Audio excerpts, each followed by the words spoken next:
गोव्यातील लोकप्रिय मोर्जी किनाऱ्यावर नियमांचं उल्लंघन दिवसेंदिवस वाढत आहे।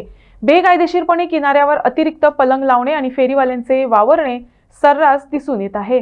स्थानिक प्रशासनाकडून होत असलेल्या दुर्लक्षामुळे पर्यटक आणि स्थानिक रहिवाशांमध्ये नाराजीची भावना निर्माण झाली आहे। या समस्येवर तातडीने तोडगा काढण्याची गरज व्यक्त होत आहे। नमस्कार, सध्या आम्ही विठ्ठलदासवाडा मोर्जी समुद्र किनाऱ्यावर आहोत। या किनारी भागात बघितलंच तर पर्यटकांची हल्लीच थोड्या प्रमाणात अपेक्षेनुसार गर्दी होत असताना चित्र दिसत नाही। मात्र मोठ्या प्रमाणात या भागात जे लमाणी अर्थात फिरत्या कपडे विक्रेते आहेत, त्या कपडे विक्रेत्या, माळा विक्रेत्या किंवा आईस्क्रीम विकणारे जे स्टॉल आहेत, गाडे आहेत, ते गाडे थेट किनाऱ्या भागात फिरत असताना आपल्याला हे पूर्णपणे चित्र दिसत आहे।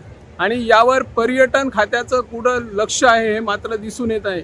मागच्या 4 दिवसापूर्वी हरमल येथील अशाच मोठ्या प्रमाणात जे पर्यटक आहेत त्यांना त्रास देणारे हे लमाणी कपडे विक्रेता, माळ विक्रेता आणि आईस्क्रीम विकणारे स्टॉल अर्थात गाडेधारक होते, त्यांनाही त्यांचा मोठ्या प्रमाणात त्रास होता। त्यामुळे मागच्या 4 दिवसापासून तिथून सर्व लमाणी कपडे विक्रेता किंवा जे आईस्क्रीम स्टॉल धारक आहेत त्यांना हटवण्याचं काम एक चांगल्या प्रकारे केलेलं आहे। मात्र मोर्जी आणि आशवे मांजरे या भागात आजपर्यंत पर्यटन खात्याने का कारवाई केली नाही असा सध्या प्रश्न निर्माण होत आहे।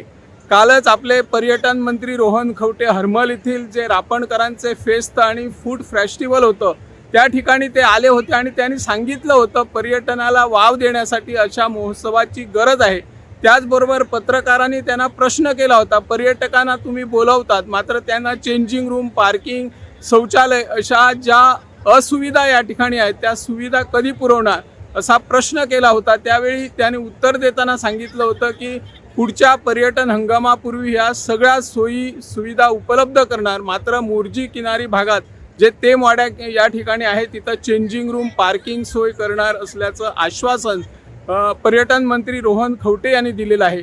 या ठिकाणी जर आपण बघितलं या किनाऱ्यावर आता जे सॅग आहेत, सॅग जे खाजगी जमिनीत आहेत, त्या खाजगी जमिनीमध्ये जर सॅग बघितले त्यांना लाकडी पलंग घालण्यासाठी किती परमिशन पर्यटन खाते देतं, याला कुठंतरी मर्यादा आहे की नाही। लाकडी पलंग आणि बसण्याची जी आसन व्यवस्था आहे किंवा ग्राहक जे बसतात त्यांच्या खुर्च्या कुठं पोचलेल्या आहेत, त्या किती घातलेल्या आहे याचे एकदा तरी पर्यटन खात्याने लक्ष द्यावे। केवळ कारवाई करण्यासाठी कारवाई करू नये आणि रात्रो परत जे लाकडी पलंग नेतात ते परत रिटर्न देतात, ही जी चुकीची पद्धत आहे। बिगर गोमंतकीय व्यावसायिकांना सरकार दिलासा देतो मात्र स्थानिकांच्यावर कारवाई करत असल्याचं लक्ष या ठिकाणी दिसून येते। सरकारने जे फिरत्या कपडे विक्रेते असतील किंवा जे आईस्क्रीम विकणारे आहेत आणि लाकडी पलंगाचा जो अतिक्रमण करून या ठिकाणी पर्यटकांना व्यवस्थित चालण्यासाठी त्रास होतो त्यावर अंकुश ठेवावा अशी या माध्यमातून आम्ही मागणी करत आहोत। मी निवृत्ती शिरोडकर, इन गोवा 24 ताससाठी।